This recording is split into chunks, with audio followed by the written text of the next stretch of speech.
Give us a better sense of your mandate, heading up the Department of Environment and Infrastructure Services.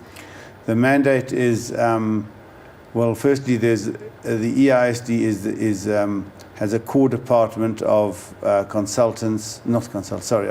specialists in science and planning and that sort of thing. So they do licensing, regulation, and an oversight role on, and so they do the core green agenda and also a regulation and monitoring role on the utilities. And then I have the three utilities, which are Joburg Water, City Power, and Pick It Up. So they all have boards, and but you may or may not know that we have announced that we're going to deregister them and bring them back into the city. So I don't know how long it'll take, but in 6 months to a year, they will no longer have boards. It also causes a lot of reporting for the MDs of these companies. They have to report to their board and to me and to the city manager and to the mayor, and they don't quite know who they're reporting to. Okay. On the ground level, Pick It Up appeared to be in a bit of a mess this year. Pick It Up is in a mess. I think the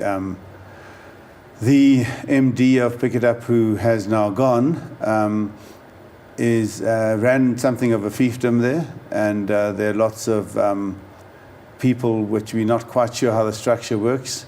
So we're having to piece that together. We have got the gentleman from Joburg Water, Lungile Dlamini, who is now acting as a Pick It Up manager, and someone else is acting in his place at Joburg Water.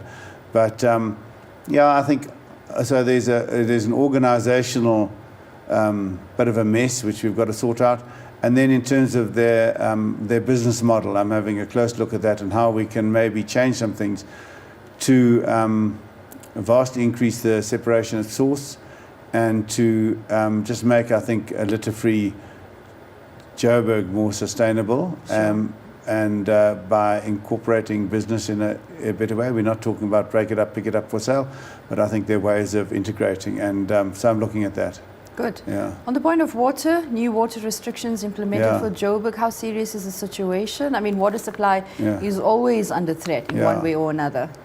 Well, we buy water from Rand Water. Rand Water is essentially a water wholesaler. They clean water from the Vaal River system and pump it to us and to other metros in Gauteng and a lot of the other municipalities in Gauteng. So we buy water. We're their biggest client. And it's the Vaal River system, which is run by Water Affairs, which is taking strain at the moment. They are below 50% of capacity, and when you get below 60%, you trigger a drought incident. So it's 25% less than it was this time last year, and so they've triggered a drought incident. Rand Water is pumping less to us. We have to try and choke back on our supply to our customers, which we are doing. And that's not always easy. So we are appealing with some restrictions and a penalty tariff for our residents and businesses to use less. And if they don't, then we have put less pressure in the system. The high-lying areas in particular can run out of water now and will sometimes. So it is a serious situation. The most discretionary water used is for irrigating gardens, and especially by automatic irrigation systems, and we have said you can't use those at any time. People still do. Many people are not listening, and so we are hoping that neighbours and other people will report them, and we slowly get a culture of actually taking this seriously.